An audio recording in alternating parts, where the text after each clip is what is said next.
সবাই মহব্বতের সাথে কিছু জিকির করি। লা ইলাহা ইল্লাল্লাহ, লা ইলাহা ইল্লাল্লাহ, লা ইলাহা ইল্লাল্লাহ,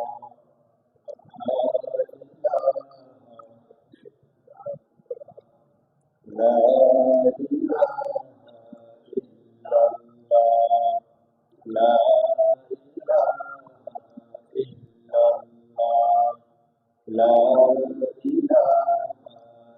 ইল্লাল্লাহ, লা ইলাহা ইল্লাল্লাহ, লা ইলাহা ইল্লাল্লাহ, লা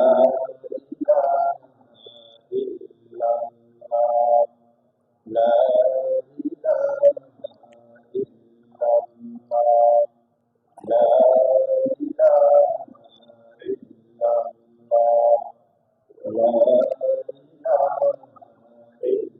ইল্লাল্লাহ, লা ইলাহা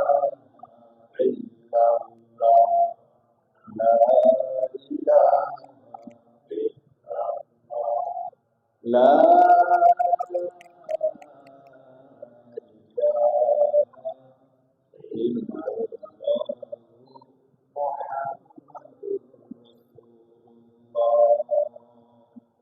রাসূলুল্লাহ সাল্লাল্লাহু আলাইহি ওয়াসাল্লাম। আলহামদুলিল্লাহ, মহান রব্বুল কারীমের দরবারে অসংখ্য শুকরিয়া যে রব্বুল কারীম দয়া করে, মায়া করে, অনুগ্রহ করে আমাদেরকে সুস্থ রেখে পবিত্র রমজান মাসের পবিত্র জুমার দিনে আল্লাহ তাআলার পবিত্র মসজিদে আমাদেরকে আগে আগে আসার বসার, কোরআন হাদিসের আলোকে কিছু কথা বলার শোনার তৌফিক দিচ্ছেন। সে রব্বুল কারীমের দরবারে মন খুলে প্রাণ খুলে আওয়াজ করে বলি আলহামদুলিল্লাহ। আল্লাহ তাআলার কাছে অনেক অনেক বেশি শুকরিয়া, আল্লাহ তাআলা আজকের এই দিনটা আমাদেরকে রমজানের মধ্যে দান করছেন। যদি আল্লাহ তাআলা না চাইতেন, রোজা যদি 29 হইতো, তাহলে আজকের দিনটা আমরা রমজানে পাইতাম না। জুমার দিন পাইতাম, কিন্তু রমজানে পাইতাম না। রমজান পাওয়া আবার রমজানের মধ্যে জুমার দিন পাওয়া একই সাথে দুইটা পবিত্র সময়। রমজান পবিত্র মাস, জুমার দিন পবিত্র দিন। তো আল্লাহ তাআলার সৌভাগ্য যে আল্লাহ তাআলা আমাদেরকে আরেকটু সুযোগ দিচ্ছেন। আল্লাহ তাআলা যদি সুযোগটা না দিতেন, আমাদের কোনো কিছুই করার ছিল না। আল্লাহ তাআলা দয়া করে, মায়া করে আমাদেরকে আরেকটু সুযোগ দিচ্ছেন। আল্লাহ তাআলার কাছে আমরা এই কথাই বলবো যে আল্লাহ, আপনি যেহেতু আরেকটু সুযোগ দিচ্ছেন, এই সুযোগের সময়ে আপনি আমাদের সবাইকে ক্ষমা করে দেন আল্লাহ। কারণ এর পরের বছর রমজান আবার পাবো, আবার রমজানের রোজা রাখবো, রমজানের এত চমৎকার তারাবির নামাজ, ইফতার, সেহরি আবার করতে পারবো, এমন গ্যারান্টি আমাদের কারো নাই। এই রমজান যেহেতু আল্লাহ তাআলা আমাদের হায়াতে দিচ্ছেন, আল্লাহ তাআলা যেন এই রমজানে আমাদের গুনাহগুলো ক্ষমা করে দেন। যদি এরপরে রমজান নাও পাই, যেন গুনাহমুক্ত হয়ে আল্লাহ তাআলার কাছে যেতে পারি। আল্লাহ তাআলা যেন সে তৌফিক দান করে বলি আমিন। রমজান মাসে আল্লাহ তাআলা যে ইবাদতগুলো আমাদেরকে করার সুযোগ দিয়েছেন, সত্যিকার অর্থে ইবাদত করতে পারা, এটা আমাদের নিজেদের কোনো শক্তির কারণে না, বরং আল্লাহর রহমত। আল্লাহ কি ভাই?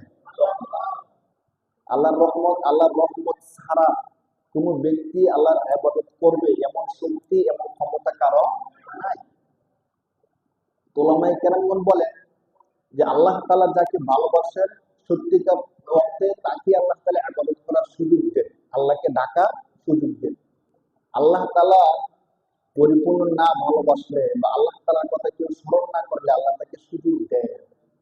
হ্যাঁ, এই সুযোগটা একমাত্র আল্লাহর পক্ষ থেকে আসে।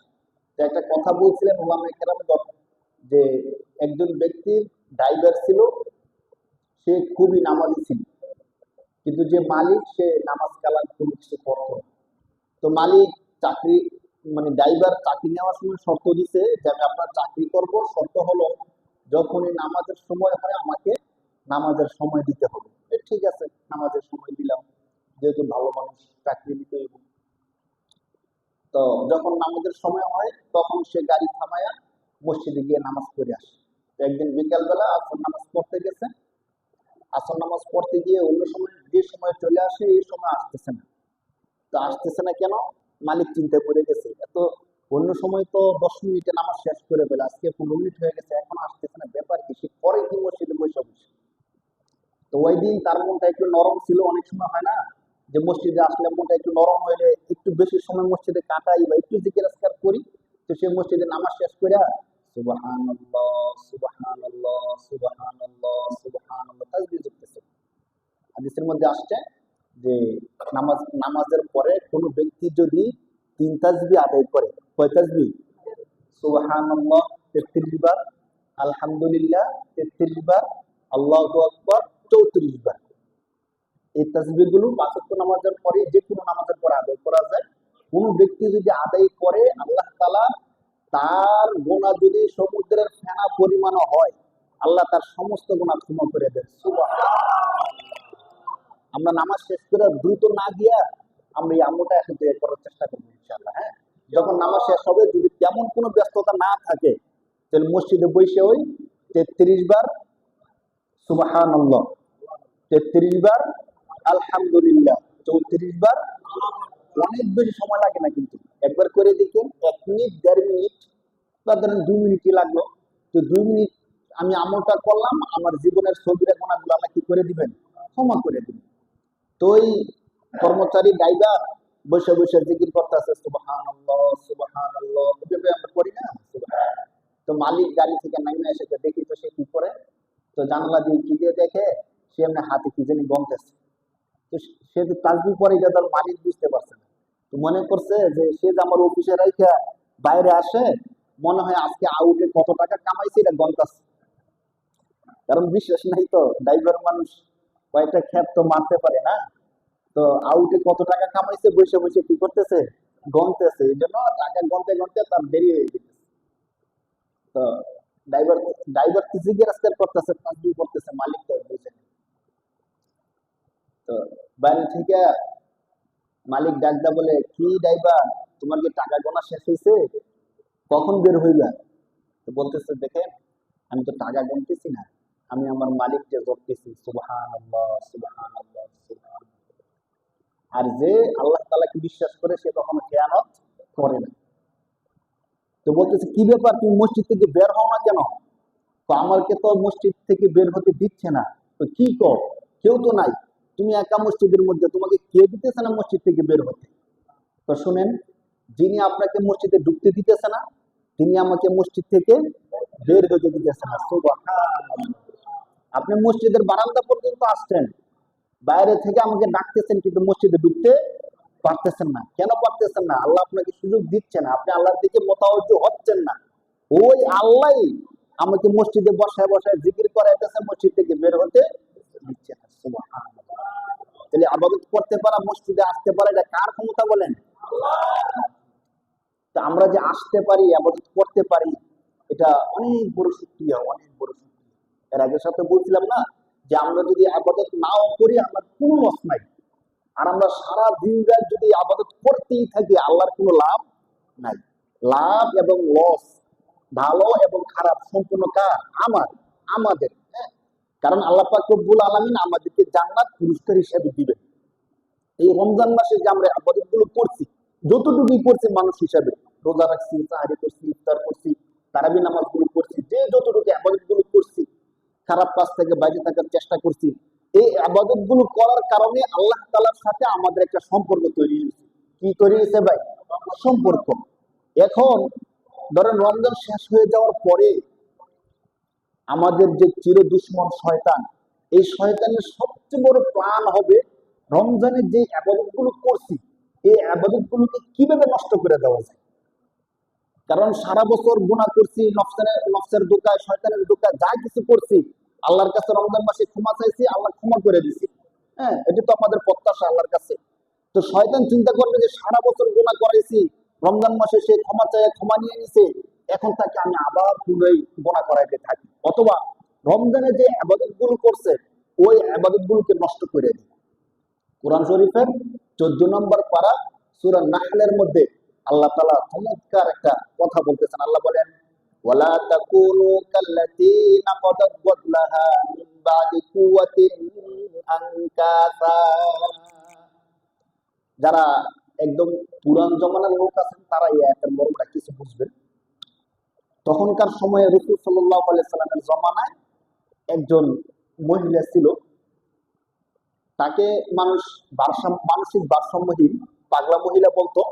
সে কি করতো, সারাদিন খুব গুরুত্ব সহকারে সুতা কাটতো। যারা তাঁত করছেন, তাঁত দেখছেন বা তাদের সাথে কিছুটা সম্পৃক্ত আছেন তারা বুঝবেন।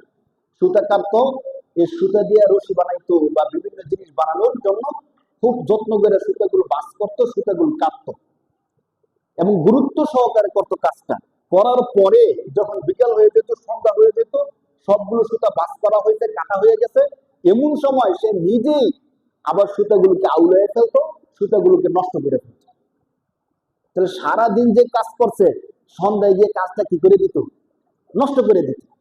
কোরআন শরীফের আয়াতের মধ্যে আল্লাহ তাআলা বলতেছেন, বান্দা, এই যে মহিলাটা, তাকে মানুষ বলতো পাগল। তো সবাই বলতো যে তো পাগল মানুষ, সে এমন করতেই পারে, স্বাভাবিক, কেউ আর কিছু বলতো না। তো আল্লাহ বলতেছে, শোনো, এমন কিছু বান্দা আছে আমার, যারা সারা রমজান আবাদত করছে, সারা দিন আবাদত করে, সবকিছু করে, করার পরে শয়তানের দোকায় তার আবাদতটা আবার কি করে দেয়, নষ্ট করে দেয়। আল্লাহ বলতেছেন, ওই মহিলার মতো হইও না, ওয়ালা তাকুনু কাল্লাতি নাকাদাত গজলাহা মিন বাদি কুওয়াতিন। যে মহিলা খুব গুরুত্ব সহকারে কাজটা করত, সুতা কাটার কাজটা খুব গুরুত্ব সহকারে করত, এরপরে কাজ যখন শেষ হইতো তখন সে এই কাজটাকে আবার নিজে নিজে নষ্ট করে দিত। আল্লাহ বলতেছেন, বান্দা, তোমরা কিন্তু ওই মহিলার মতো হইও না। সে না পাগল, তোমরা তোর কি না পাগল না। আল্লাহ আমাদেরকে এই মেসেজটা দিতে যাচ্ছেন যে বান্দা এমন যেন না হয় যে অনেক ইবাদত করছো, অনেক আমল করছো, অনেক আল্লাহ বিল্লাহ করছো, মসজিদের মধ্যে থাকছো, সবকিছু করছো, দিন শেষে আবার তুমি তোমার ইবাদতটাকে, তুমি তোমার আমলটাকে নষ্ট করে দিছো। বান্দা এমন যেন না হয়। এখন আমাদের শুধু এতটুকু জানা দরকার যে কোন কাজটা করলে আমাদের ইবাদতটা ঠিক থাকে আর কোন কাজটা করলে আমাদের ইবাদতটা নষ্ট হয়ে যায়। আরেকটা হাদিস বলি, রাসূল সাল্লাল্লাহু আলাইহি সাল্লাম একবার সমস্ত সাহাবাদেরকে নিয়ে জিজ্ঞেস করতেছিলেন, তোমরা কি জানো সবচেয়ে অসহায়, নিরুপায়, দরিদ্র কে? তখন সাহাবায়ে কেরাম বলতেছে, আল্লাহ রাসূল, আমরা তো জানি যার টাকা পয়সা কম, যার বাড়ি গাড়ি নাই, যে খাইতে পারে না, সে অসহায়, সে সবচেয়ে বেশি দরিদ্র। তো আল্লাহ রাসূল বলতেছে, না, এটা তো সাময়িক, আবার কিছুদিন পরে তার টাকা পয়সা আসতে পারে, বাড়ি গাড়ি হইতে পারে, তো দরিদ্র আর সে রইলো না, না। তো আল্লাহ রাসূল বলতেছেন, শোনো, সবচেয়ে অসহায়, দরিদ্র, মিসকিন হলো ওই ব্যক্তি, যে ব্যক্তি অনেক ইবাদত করছে, আমল করছে, জিকির আজকার করছে, আল্লাহ বিল্লাহ করছে, ঠিক, সাথে সাথে আবার এমন কিছু গুনাহ করছে যে গুনার কারণে তার ইবাদত গুলো কেটে যায়। গুনার কারণে ইবাদত কি হয়ে যায়, কেটে যায়। এখন হাসরের ময়দানে গেল, যাওয়ার পরে ধরেন পাহাড় পরিমাণে ইবাদত নিয়ে এসে হাসরের ময়দানে উঠছে। উঠার পরে দেখলো একজন এসে বলতেছে, তুমি যে আমার থেকে 10,000 টাকা নিছিলে, টাকাটা তো দেও নাই, এখন টাকাটা দাও। তো তোমাকে আমি এখন টাকা দিব কোত্থেকে? তো টাকা না দিতে পারলে তোমার থেকে কিছু সওয়াব দিয়ে দাও। তো 10,000 টাকা পরিমাণ কি নিয়ে নিল, সওয়াব নিয়ে নিল। আরেকজন এসে বলল যে তুমি যে আমাকে দুনিয়ার মধ্যে গালি দিছিলে, মনে আছে? আমি কিন্তু তোমাকে গালি দেইনি, তোমার ক্ষমতা ছিল, আমার গালি দিছো, আমি চুপ ছিলাম। ওই যে গালি দিছো, এটার প্রতিশোধ আজকে নিতে আসছি। তো কিভাবে প্রতিশোধ নিবে? একটা গালি দিয়ে দাও। তো না, আমি এত বোকা না যে আজকের দিনে তোমার গালি দিব, আজকে আমার তুমি নেক দিয়ে দাও, আমার নেক দরকার। এইভাবে এইভাবে করতে করতে করতে করতে আল্লাহ রাসূল বলেন, এইভাবে মানুষ তার থেকে নেক নিতে নিতে নিতে নিতে তার আর কোনো নেক নাই, শেষ তার নেক। কিন্তু লোক বাকি রয়ে গেছে, আরেকজনের ঘুষি দিছিল, আরেকজনের জমি দখল করছিল, আরেকজনের গালি দিছে, আরেকজনের গীবত করছে, এই সব কিছু। পরে নেক তো আর নাই। আরেকজন এসে বলতেছে, তুমি তো আমার এই কাজটা করছিলা, এবার নেক দাও। কবে নেক তো নাই। তো নেক যেহেতু নাই, তাহলে আমার যে গুনাহগুলো আছে, এই আমার গুনাহগুলো তুমি নিয়ে নাও। চিন্তা করে দেখেন, পাহাড় পরিমাণ নেক নিয়ে গেছে, মানুষের সাথে খারাপ ব্যবহার, খারাপ আচরণ, খারাপ কথা, মিথ্যা কথা, গালিগালাজ, মারামারি, কাটাকাটি ইত্যাদি করার কারণে তার সব নেক তো গেল, আর মানুষের গুনাহগুলো সে মাথায় নিল। যদি মানুষের গুনাহ মাথায় না নিত, মুমিন হিসেবে একবার না একবার তো জান্নাত পাইতো।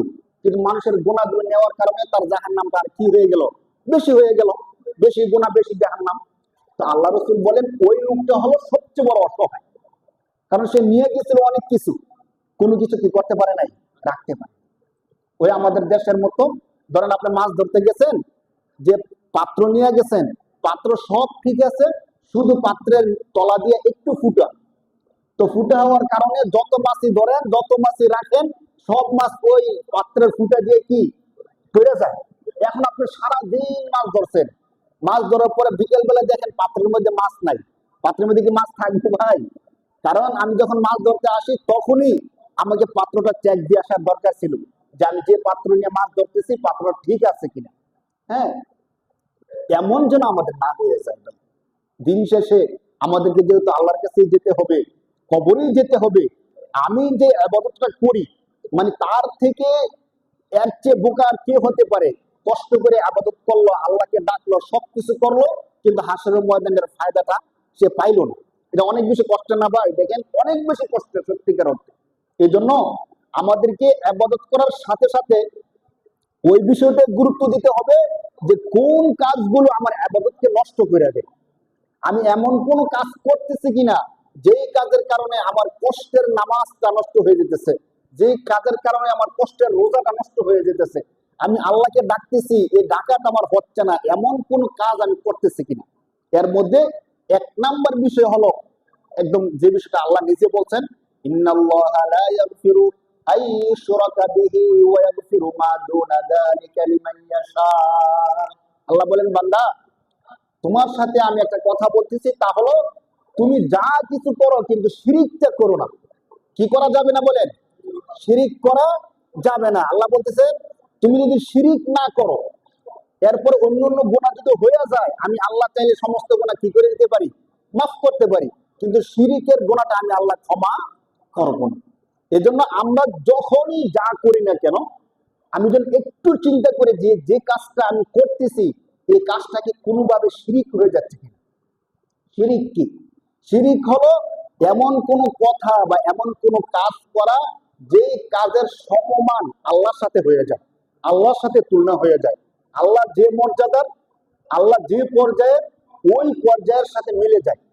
যেমন যারা হিন্দু তারা মূর্তি পূজা করে, মূর্তির সামনে গিয়ে তারা সেজদা করে। তো আমরা আল্লাহ তাআলাকে সেজদা করি, তারা মূর্তিকে কি করে? সেজদা করে। শিরিক কিভাবে? আমরা আল্লাহকে সেজদা করি, তারা আল্লাহর মর্যাদার মনে করে মূর্তিরে কি করে? সেজদা করে। এখন মুসলমান তো আর মূর্তিরে সেজদা করে না। করে কোন মুসলমান মূর্তিকে সেজদা করবে? সেজদা করবে না, স্বাভাবিক। কিন্তু মুসলমান গিয়ে সেজদা করে কোথায় বলেন তো? আল্লাহ ছাড়া মুসলমান সেজদা কোথায় গিয়ে করে? মাজারে সেজদা। কেন ভাই করলেন? কয়টা তাজিমি সেজদা করছি, সম্মানের সেজদা। ভাই আপনি তাজিমি সেজদা করছেন না কি সেজদা করছেন? এটা তো আল্লাহকে করবেন না। যেই সেজদাটা একমাত্র আল্লাহকে করা যায়, ওই সেজদা কি পৃথিবীর আর কাউকে করা যায়? যদি করা যায় তো তাহলে তো সেজদার সবচেয়ে বেশি উপযুক্ত হইতো আমাদের নবী। এই সৃষ্টির মধ্যে আল্লাহর পরে সবচেয়ে সম্মানিত কে?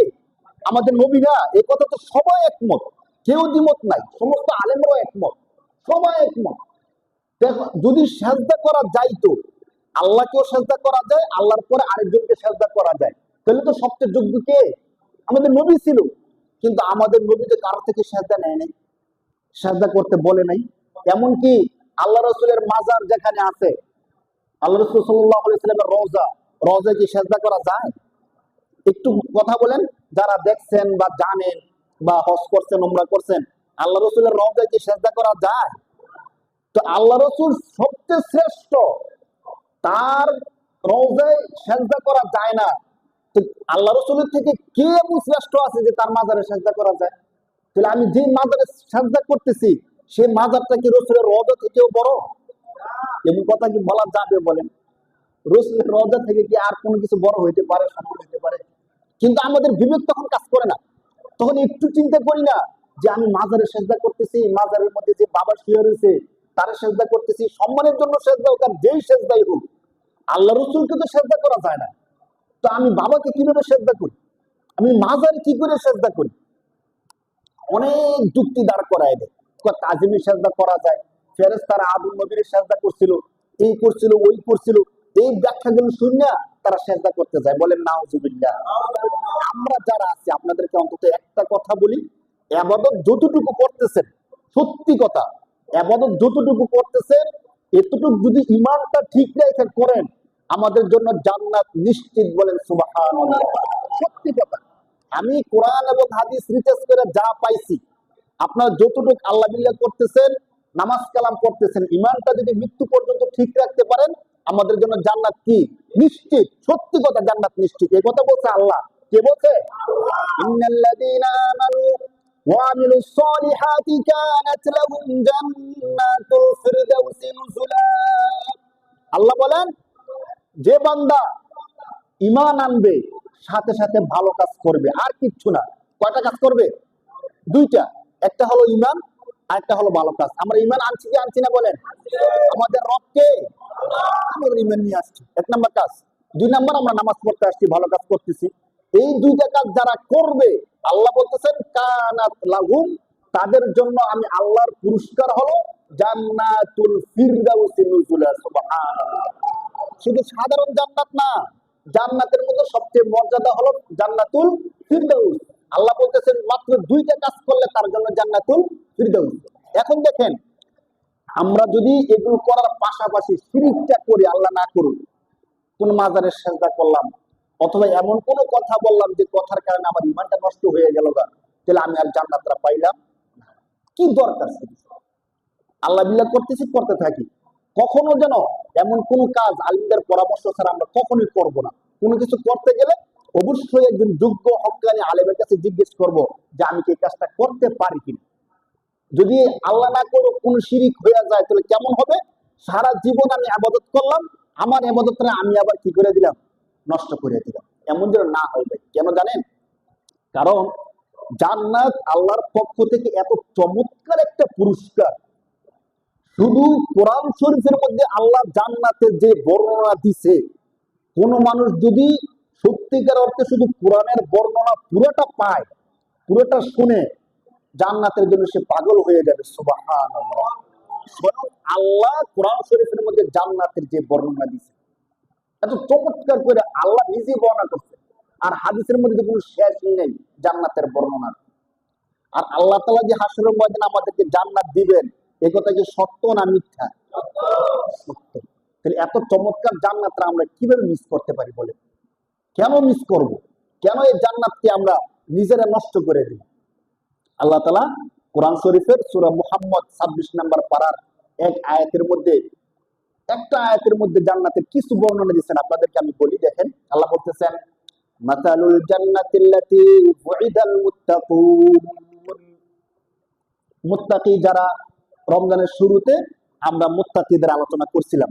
মুত্তাকি কাকে বলে, মুত্তাকি কি কাজ করলে মুত্তাকি হওয়া যায়। সহজ কথায়, যারা দিনের আলোতে রাতের অন্ধকারে গোপনে প্রকাশ্যে সব সময় আল্লাহর ভয় দিলের মধ্যে রাখে, তারা হলো মুত্তাকি। তারা কি ভাই?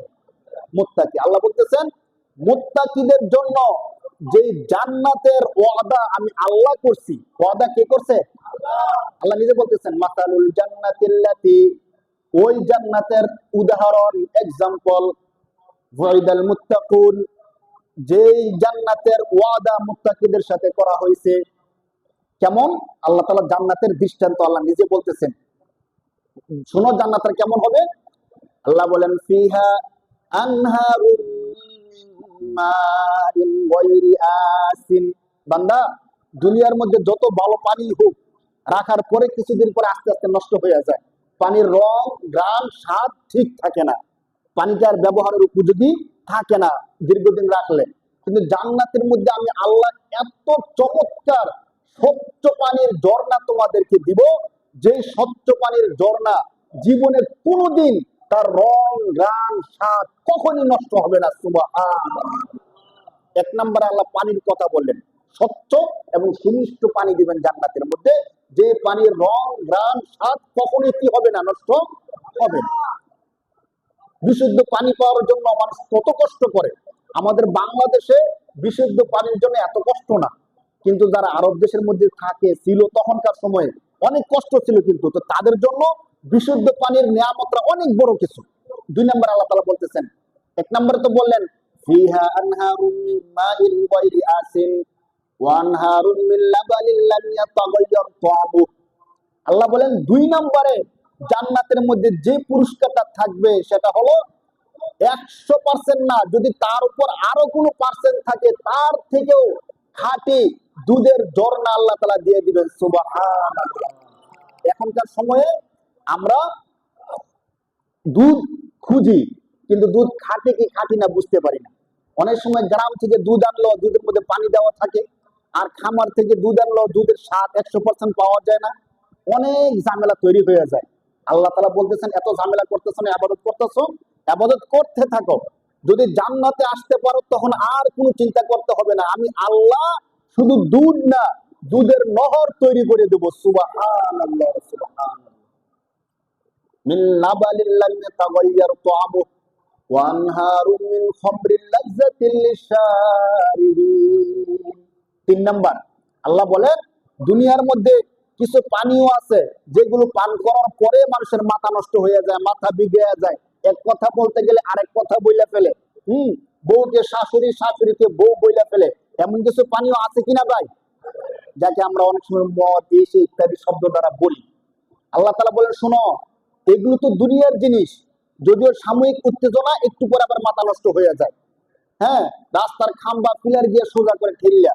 জান্নাতের মধ্যে আসার পরে আমি আল্লাহ তোমাদেরকে এত চমৎকার শরবত দিব, এত চমৎকার পানীয় দিব, যে পানীয় খেলে তোমাদের শরীর শুধু সুস্থই হবে, সুস্থই হবে। সুবহানাল্লাহ, সুবহানাল্লাহ। সর্বশেষ 4 নাম্বার, আল্লাহ তাআলা বলেন ওয়ানহারুম মিন আসালিন মুসাফফা। এবং আরেকটা থাকবে একদম 100% শতভাগ খাঁটি মধুর ঝর্ণা। সুবহানাল্লাহ। দুনিয়ার মধ্যে একটু খাঁটি মধু পাওয়ার জন্য কত কিছু করি, আর যারা মৌয়ালরা আছে এই মধুটাকে 2 নাম্বার করার জন্য কত চেষ্টাই না করে। যেহেতু মধুর অনেক অনেক দাম, তো একটু এদিক এদিক করতে পারলে, মিশাইতে পারলে, মানে আমরা যত মধুই পাই 100% খাঁটি, এটা আমাদের মানে খুবই কষ্ট। আমাদের এলাকায় একজন খুব খাঁটি মধু দিত, একদম চাক কেটে সে সরাসরি মধু দিত। তো আমরা তো বিশ্বাস করে নিয়েছি যে তার থেকে খাঁটি মধু পাওয়া যায়, অনেক দাম দিয়ে তার থেকে মধু কিনত। তো দেখা যেত ছোট্ট একটা চাকের মধ্যেও সে 5 কেজি 6 কেজি মধু পায়। এটা কি করে সম্ভব? মানে ছোট্ট একটা চাক মধু হয় 5 কেজি 6 কেজি 8 কেজিও হয়। পরবর্তীতে তথ্য নিয়ে জানা গেল যে সে নিজের সাথে মধু রাখে, এখানে পলিথিন থাকে, পলিথিনের মধ্যে কি রাখে, মধু রাখে। তখন মধুর যে মৌমাছি গুলো আছে এগুলো যখন ছড়ায়, সবাইকে বলে আপনারা দূরে চলে যান। তো সবাই যখন দূরে চলে যায়, তার সাথে থাকা মধুগুলো ওইখানে কি করে নেয়, বাতির মধ্যে মিশিয়ে নেয়। এত করে মৌয়ালরা কষ্ট করে হলো মধুটাকে 2 নাম্বার করে বেজাল করে।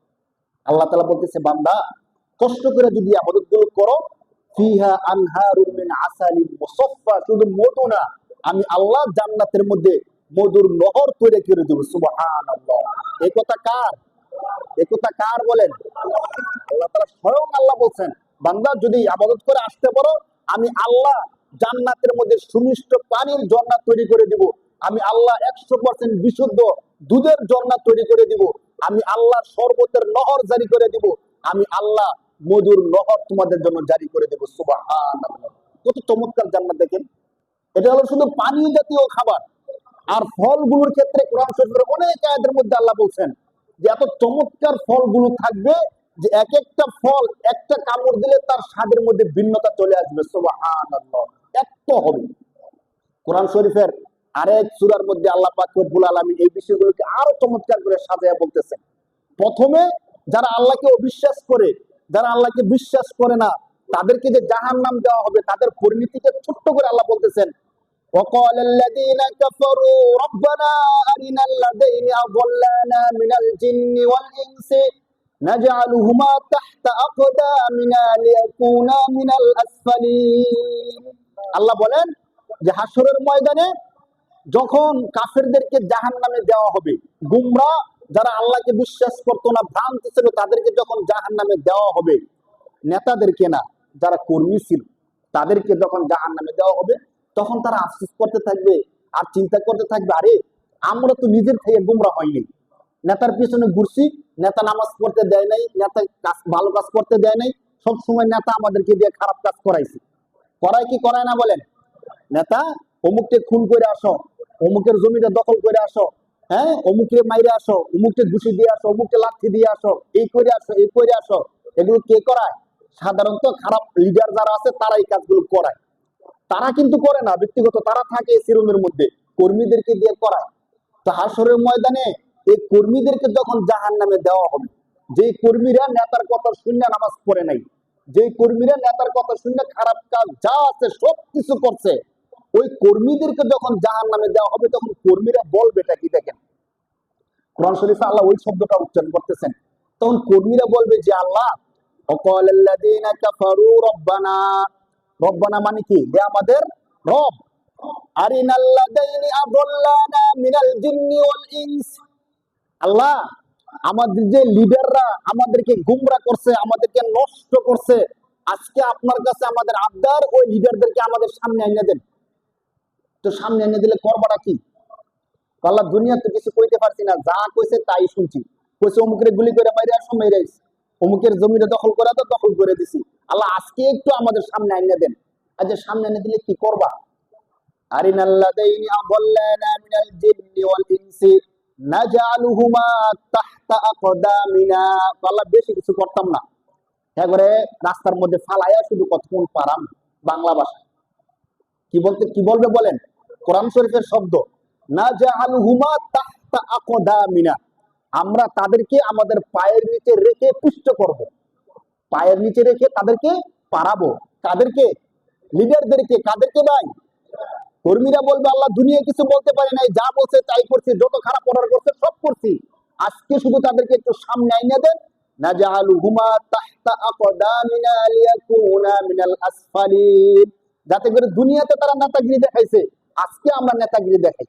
জাহান্নামে গেলে যাম, সমস্যা নাই, জাহান্নামে যাইতে খারাপ কাজ করছি, বাকি যাওয়ার আগে আমাদের একটা শখ, নেতাদেরকে লিডারদেরকে আইনা দেন, তাদেরকে কতক্ষণ পারাইয়া যায়।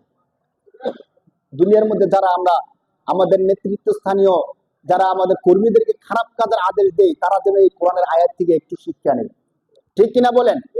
বাকি মুমিন যারা হবে, যারা নেতা লিডারদের কথায় খারাপ হয় নাই, নামাজ ছাড়ে নাই, যারা আল্লাহর কথা মানছে, কোরআনের কথা মানছে, হাদিসের কথা মানছে, তাদের অবস্থাটা কি হবে?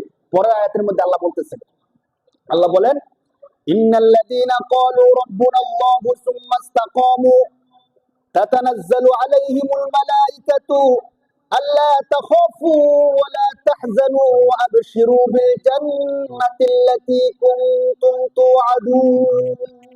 সুবহানাল্লাহ।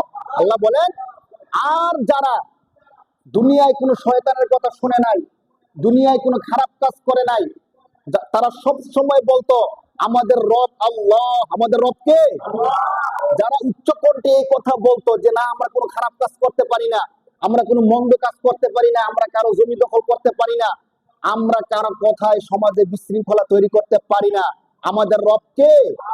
আল্লাহ বলেন যারা এই কথাটা বলতো, ইন্নাল্লাযীনা ক্বালু, অবশ্যই যারা বলতো রব্বুনাল্লাহ, আমাদের রব আল্লাহ, তাতানাজ্জালু আলাইহিমুল মালাইকাতু আল্লা তাখাফু, যারা এই কথা বলতো এবং মৃত্যু পর্যন্ত এই কথার উপর অটল থাকতো, মৃত্যুর সময় আল্লাহ বলেন তাতানাজ্জালু আলাইহিমুল মালাইকাতু, আসমান থেকে ফেরেশতারা নেমে আসবে, আসমান থেকে মৃত্যুর সময় ফেরেশতারা নেমে এসে বলবে আল্লাহ তাখাফু ওয়া লা তাহজানু, তোমাদের কোনো ভয় নাই, তোমাদের কোনো চিন্তা নাই, ওয়াবশিরু বিল জান্নাতিল্লাতী কুনতুম তুআদুন, তোমরা সুসংবাদ গ্রহণ করো ওই জান্নাতের, যে জান্নাতের ওয়াদা আল্লাহ করছেন। সুবহানাল্লাহ। জান্নাতের ওয়াদা কি করছেন? আল্লাহ করছেন। দেখেন, মৃত্যুর ফেরেশতা আজরাইল যখন আসবে, তখন মানুষ তার ভয়াবহ চেহারা দেখে তাদের চোখগুলো উঠে যায়, ভয়ে আতঙ্কে যারা মুনাফিক কাফের আছে তাদের চেহারা বিকৃত হয়ে যায়, ঠিক কিনা বলেন? কিন্তু ওই কঠিন মুহূর্তে হাদিসে তো আছে, আপনারা জানেন যে মৃত্যু হবে সবচেয়ে ভয়াবহ মানুষের জন্য। আরেক হাদিসে আছে যে মান মাতা ফাকাদ কিয়ামাত কিয়ামাতুহু, মৃত্যুটা এত ভয়ঙ্কর যে যখন মারা যায় তখন তার জন্য কিয়ামত হয়ে যায়। কিয়ামতটা একটা বড় কিয়ামত হবে, বাকি মানুষ যখন মারা যায় তখন তার মৃত্যুর সাথে তার কিয়ামতটাও কি হয়ে যায়। এই যে কঠিন অবস্থাটা, তো তখন যখন আজরাইল আসলে ভয় পাওয়ার কথা, আতঙ্কিত হওয়ার কথা, চোখ উল্টে যাওয়ার কথা, তখন যদি আসমান থেকে ফেরেশতা নামিয়ে আইসা বলে যে ভয় পাও না, চিন্তা করো না, তোমাদের সাথে আমি আছি, কি বলবে দেখেন, কোরআন শরীফের আয়াত পড়তেছি, নাহনু ফেরেশতারা এসে কি বলবে তখন, নাহনু আউলিয়াউকুম ফিল হায়াতিদ দুনিয়া ওয়া ফিল আখিরাহ। সুবহানাল্লাহ। ফেরেশতারা মৃত্যুর সময়, যখন আতঙ্কের সময়, ভয়াবহ সময়, তখন ফেরেশতারা এসে বলবেন নাহনু আউলিয়াউকুম ফিল হায়াতিদ দুনিয়া, দুনিয়াতে অনেক কষ্ট করছো, অনেক আল্লাহ বিল্লাহ করছো, শোনো দুনিয়ায় আমরা ভালো, আমরা ফেরেশতারা তোমাদের বন্ধু ছিলাম, নাহনু আউলিয়াউকুম ফিল হায়াতিদ দুনিয়া, আর শোনো আখিরাতেও আমরা ফেরেশতারা তোমার বন্ধু হয়ে থাকবো। সুবহানাল্লাহ। সাধারণত আল্লাহ তাআলা শাস্তি দিবেন কাদের মাধ্যমে? ফেরেশতাদের মাধ্যমে না। কবরে আযাব কাদের মাধ্যমে দিবেন? ফেরেশতাদের। জাহান্নামে আযাব কাদের মাধ্যমে দিবেন? ফেরেশতাদের। তো একটা ভয়ের বিষয়, ভয়ানক ভয়ানক ফেরেশতা আসবে, শাস্তি দিবে, আযাব দিবে। কিন্তু মৃত্যুর সময় যদি এমন কিছু ফেরেশতা আসে যারা এসে বলে চিন্তা করো না, ভয় পাও না, মৃত্যু হওয়ার পরে তুমি জান্নাতে যাইবা, আর আমরা তোমার সাথে থাকবো, কেমন ভালো লাগবে না বলেন? বিদেশ যাওয়ার, আপনার ছেলেকে বিদেশ পাঠাইবেন, ফার্স্ট টাইম ইউরোপের মধ্যে পাঠাইবেন, সে কিচ্ছু চিনে না, কিচ্ছু জানে না, না এয়ারপোর্টে নামার পরে বা এয়ারপোর্টে যখন গেছে, যাওয়ার পরে যদি একদল লোক এসে বলে যে তুমি কোনো চিন্তা করো না, আমার বন্ধু বান্ধব সব ইউরোপে থাকে, তুমি সেখানে যাওয়ার সাথে সাথে তোমাকে রিসিভ করবে, তোমার খাবার দাবার যা আছে সবকিছু ঠিক করে রাখছে, তুমি শুধু যাইবা, সেখানে গিয়েও আমাদেরকে পাইবা, আমাদের লোকও আছে, সবকিছু সেট করা আছে, তোমার কোনো চিন্তা নাই। ভাল লাগবে না বলেন? ভাল লাগবে কিনা? আর যদি ধরেন এয়ারপোর্টে যাওয়ার পরে পুলিশে ধরে নিয়ে গেছে, ইমিগ্রেশনের মধ্যে নিয়ে কতক্ষণ পিটাইছে, ওই দেশে যাওয়ার পরে আবার কতক্ষণ পিটাইছে, কই আইছে, এখানে আসছো কেন, তোমার কাঠ কই, কাগজ কই, তখন কেমন পেরেশানি লাগবে বলেন? কিছুদিন ওই দেশে জেলের মধ্যে রাখলো, রাখার পরে আবার রিটার্ন করে দিল আমাদের বাংলাদেশ। জিনিসটা ভালো না খারাপ? দেখেন কোরআন শরীফে আল্লাহ এই কথাটাই বলতেছেন, বান্দা যদি দুনিয়ার মধ্যে যে ইবাদত গুলো করতেছো শিরিক না করে আল্লাহকে একত্র চিত্তে ডেকে যদি যাইতে পারো, মৃত্যু পর্যন্ত যদি বলতে পারো আমাদের রব আল্লাহ, তখন মৃত্যুর সময় ফেরেশতারা তোমার দরবারে চলে আসবে, আয়েশা বলবে কোনো চিন্তা করো না, ভয় পাও না, আমরা তোমার বন্ধু হিসেবে দুনিয়াতেও ছিলাম, আখিরাতেও তোমার বন্ধু হিসেবে থাকবো। সুবহানাল্লাহ। নাহনু আউলিয়াউকুম ফিল হায়াতিদ দুনিয়া ওয়া ফিল আখিরাহ। শুধু এতটুকু না, জান্নাতে প্রবেশ করার পরে কি বলবে? ওয়ালাকুম ফিহা মা তাশতাহি আনফুসুকুম ওয়ালাকুম ফিহা মা তাদউন। সুবহানাল্লাহ। একদম স্পষ্টভাবে সিরিয়ালে আল্লাহ তার কথাগুলো একসাথে বলে ফেলছেন। আল্লাহ বলেন এই তো ফেরেশতারা তার সাথে সাথে আছে বন্ধুর মতো, তার সাথে সাথে যাইতেছে, জান্নাতে নিয়ে যাবে তাকে ফেরেশতারা, ওয়েলকাম করতে করতে ওই বান্দাকে, নামাজিকে ফেরেশতারা জান্নাতে নিয়ে যাবে। জান্নাতে নিয়ে যাওয়ার পরে আল্লাহর পক্ষ থেকে ঘোষণা হবে, শোনো বহুত কষ্ট করছো, অনেক টেনশন পেরেশানি করছো, অনেক হামলা মামলা নির্যাতনের শিকার হইছো, এরপর আল্লাহকে ছাড়ো নাই, আল্লাহর কাজকে তোমরা ছাড়ো নাই, শোনো ওয়ালাকুম ফিহা মা তাশতাহি আনফুসুকুম, আজকের এই জান্নাতের মধ্যে তোমার জন্য তোমার মন যা চাইবে তাই পাবে। সুবহানাল্লাহ। যদি আমাদের কেউ লিস্টি করে দেয়, আমার বাড়িতে আসার পর আপনাকে মাছ দিব, গোস্ত দিব, রোস্ট দিব, এই দিব, একটা লিস্টি করে দিলে লিস্টির পরে কিন্তু আর দেয় না, ঠিক কিনা বলেন?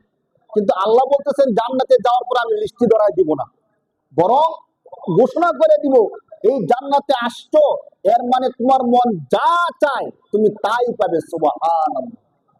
যা চাই তা পাবে। এই কথা বলছেন কে? আল্লাহ বলছেন। আল্লাহর কথা কি লড়চড় হবে ভাই? আল্লাহ বলতেছেন যা চাইবে তা পাবা। ওয়ালাকুম ফিহা মা তাশতাহি আনফুসুকুম ওয়ালাকুম ফিহা মা তাদউন, এবং যা দাবি করবা আমি আল্লাহ তোমাদেরকে তাই দিব। সুবহানাল্লাহ। চিন্তা করেন, দুনিয়ার মধ্যে আমি যত টাকা পয়সার মালিকই হই, ধরেন বিশ্বের মধ্যে এখন যে সবচেয়ে বেশি বিলিয়নিয়ার বা মিলিয়নিয়ার, অনেক কোটি কোটি টাকার মালিক, সে যা চায় তা কি করতে পারে বলেন? ধরেন তার একটা কিডনি নষ্ট হয়ে গেছে গা, আরেকটা কিডনি 50% ড্যামেজ হয়ে গেছে গা, এখন সে যদি চায় যে আমার দুইটা কিডনি সাথে সাথে ভালো হয়ে যাবে, ভালো হয়ে যাবে, হ্যাঁ, মানে সে চাইলে কিন্তু হইতেছে না। কোটি কোটি টাকার মালিক, অনেক সুখ শান্তি, যদি বলে এখন আমি একটু আসমানের মধ্যে উঠতে চাই, কোনো বিমান হেলিকপ্টার কোনো কিছু না, এমনি আমি একটু উঠতে চাই, উঠতে পারবে? তাহলে টাকা পয়সা সবকিছু থাকা সত্ত্বেও যা চায় তা করতে পারে না। সবকিছু ঠিক আছে, এসি রুমের মধ্যে আছে, কিন্তু আমার পেটের প্রচন্ড ব্যথা, ওষুধ খাইতেছি, অ্যান্টিবায়োটিক খাইতেছি, সারতেছে না। এখন আমি চাইলেই কি আমার ব্যথা সারাইতে পারবো? যদি আমার এসি ছেড়ে দিছে, অনেকে সেবা যত্ন করতেছে, ডাক্তাররা অনেক কেয়ার করতেছে, কিন্তু আমার পেটের ব্যথা তো বলা হইতেছে না, আমি কি শান্তি পাবো? পাবো না। কিন্তু তাহলে দুনিয়ার মধ্যে যা চাই তা হয় না, টাকা পয়সা সবকিছু থাকা সত্ত্বেও। কিন্তু আখিরাতে যাওয়ার পরে আল্লাহ স্বয়ং বলতেছেন, বান্দা জান্নাতে যাওয়ার সাথে সাথে আমি আল্লাহ ঘোষণা করে দেবো, এখানে তোমার মন যা চায় তুমি তাই পাবে, যা দাবি করবে তুমি তাই পাবে। সুবহানাল্লাহ। কিভাবে পাবে? আল্লাহ বলেন নুজুলাম মিন গফুরির রহিম। এটা হবে দয়াময়, ক্ষমাময়, রহমতের মালিক আল্লাহর পক্ষ থেকে মেহমানদারি হিসেবে। সুবহানাল্লাহ। বলেন এত চমৎকার জান্নাতটা কেন আমরা মিস করবো ভাই? এই জন্য আপনারা যারা আছেন, আপনাদের প্রতি আমার অনুরোধ, এমন কোন কাজ আমরা করব না যে কাজের কারণে আমাদের ইমানটা নষ্ট হয়ে যায়। বলেন ইনশাআল্লাহ। এবং এখন যে কথা বলছি, আমাদের রব আল্লাহ। আমাদের রব কে ভাই? মৃত্যু পর্যন্ত আমরা বলেই যাব আমাদের রব কে। হাদিসের মধ্যে আসছে, আল্লাহ রাসূল সাল্লাল্লাহু আলাইহি সাল্লামকে এক সাহাবী এসে বলতেছে, আল্লাহ রাসূল আমি তো বেশি সময় দিতে পারি না, আবার আপনি কখন দুনিয়া থেকে চলে যান বলাও যায় না, বাকি আপনি আমাকে একটা কথা বলে দেন, যেই কথাটা আমি বলবো এরপরে আমার আর কাউকে কোনো কিছু বলতে হবে না, আমি জান্নাতে চলে যাব। তখন আল্লাহ রাসূল সাল্লাল্লাহু আলাইহি সাল্লাম বলছেন, শোনো, কুল, তুমি বলো রব্বুনাল্লাহ, আমার রব কে? আল্লাহ। সুম্মাস্তাকিম, অতঃপর এই কথার উপর তুমি অটল থাকো। এই কথার উপর কি থাকো? শুধু বললাম কিন্তু কথার উপর অটল থাকলাম না, সেটা কিন্তু আবার হবে না। বললাম, কথার উপর অটল থাকার অর্থটা কি ছোট্ট করে বলে দিই। ধরেন আমি বললাম আমার রব আল্লাহ, আমরা সবাই বলি কিনা বলেন? আমাদের রব কে? এসব তো বলছি, কিন্তু যখন মসজিদের মাইকে বলা হলো আল্লাহু আকবার, আল্লাহু আকবার, অর্থ কি? আল্লাহ বড়, আল্লাহ বড়, আল্লাহ মহান, আল্লাহ মহান। সহজ অর্থ ধরেন, এই কথা বললো, কিন্তু আমি দোকানে বসে রয়েছি, অনেক কাস্টমার, এই কারণে আমি দোকান থেকে বের হয়ে আসলাম না। তখন কি আমার রব আল্লাহ থাকলো?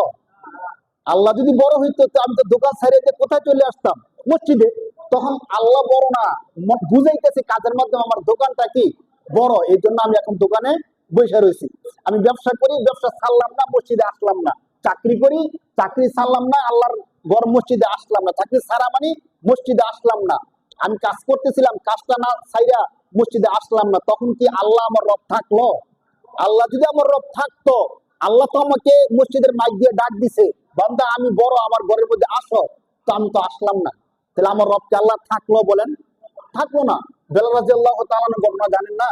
তিনি যখন ঈমান আনছে, ঈমান আনার পরে এত অত্যাচার নির্যাতন তার উপর করা হয়েছে, তিনি বলেন যে এমনি তো মরুভূমির বালি অনেক গরম, অনেক উত্তপ্ত, তো এই বালির উপর আমাকে টানা হিসেবে করতো, দেখতো আমি ঈমান ছাড়ি না। যতই নির্যাতন করতো তিনি শুধু বলতেন আহাদ আহাদ, আল্লাহ এক, আল্লাহ এক। তো কাফেররা তখন কি করত? কষ্ট বাড়ায় দেওয়ার জন্য উত্তপ্ত পাথর আমার বুকের উপর রেখে দিত। বলেন নাউজুবিল্লাহ। এক সময় এমন হইতো, মরুভূমির ওই বালুর মধ্যে থাকতে থাকতে থাকতে থাকতে আমার পিঠের যে চামড়া, ওই চামড়াগুলো গলে তখন মরুভূমির বালু সিক্ত হইতো। তখন বিকেল বেলা কাফেররা এসে আমাকে সেখান থেকে নিয়ে যেত। নাউজুবিল্লাহ। এত কষ্ট দেওয়ার পরেও বিলাল কি বলতো বলেন? আহাদ আহাদ, আল্লাহ এক, আল্লাহ এক, আল্লাহ এক। আর কোরআন শরীফ থেকে আরেকটা ছোট্ট কথা বলে দিই, একদম 29 নম্বর পারার সূরা তাহরিমের মধ্যে আল্লাহ বলতেছেন, ফেরাউনের যে স্ত্রী ছিল, তাকে যখন ফেরাউন নির্যাতন করতেছিল, কষ্ট দিতেছিল, কষ্ট দিতে দিতে দিতে দিতে শুধু একটাই কথা বলছে, যে তুমি শুধু বলো যে ফেরাউন তোমার রব। বলেন নাউজুবিল্লাহ। ফেরাউন তোমার কি রব? তো আসিয়া বলতেছে না, এটা তো আমি কখনোই বলতে পারি না। সর্বশেষ ফেরাউন যখন দেখছে সে বলবে না, বলবে না, তখন কিতাবের মধ্যে আসছে যে তার দুই হাত দুই দিকে রাখা পেরেক মেরে দিল, দুই পা দুই দিকে কইরা পেরেক মেরে দিল। পেরেক মেরে যখন তাকে হত্যা করে ফেলবে, তখন আসিয়া তো তাকে রব মানবে দূরের কথা, বরং আল্লাহ তাআলার কাছে বলতেছে, রব্বি বিনিলি ইনদাকা বাইতান ফিল জান্নাতি ওয়া নাজ্জিনি মিন ফিরআউনা ওয়া আমালিহি ওয়া নাজ্জিনি মিনাল কওমিজ জালিমিন। হে আমার রব, তুমি আমার রব, তুমি ছাড়া পৃথিবীর মধ্যে আর কোন রব নাই। তোমার কাছে এই কষ্টের কারণে আমি কারো উপর বদ্ধ দিতেছি না, তুমি তাদেরকে ধ্বংস করে দাও, এই করো ওই করো, আমি কিচ্ছু বলতেছি না। তোমার কাছে এই মৃত্যুর সময় আমার একটা আবদার, তুমি আমাকে নিয়ে যাও, কিন্তু জান্নাতে তোমার পাশে আমার জন্য একটা ঘর বানায় দাও। সুবহানাল্লাহ! কি ইমান তাদের ছিল, কি ইমান তাদের ছিল। তাকে হত্যা করা হচ্ছে, তখন সে বলতেছে, রব আমি কিচ্ছু চাই না, জান্নাতে তোমার পাশে আমার জন্য একটা কি বানায় দাও। কোরআনের আয়াত, রব্বি বিনিলি ইনদাকা বাইতান ফিল জান্নাতি, তোমার পাশে আমার জন্য একটা ঘর বানায়। আমরা যেন এমন ইমানটা নিতে পারি ভাই, এমন থাকতে পারি, যত কিছুই হোক, যখন মসজিদের মাইকে আজান হবে, তখন দুনিয়ার সব কিছু থেকে আমার কে বড়? মাইকে বলতেছে আল্লাহ বড়, আমি যদি মসজিদে আইসে পড়ি, তখন সত্যিকার অর্থে আমার কাছে আমার রব সবচেয়ে বড়।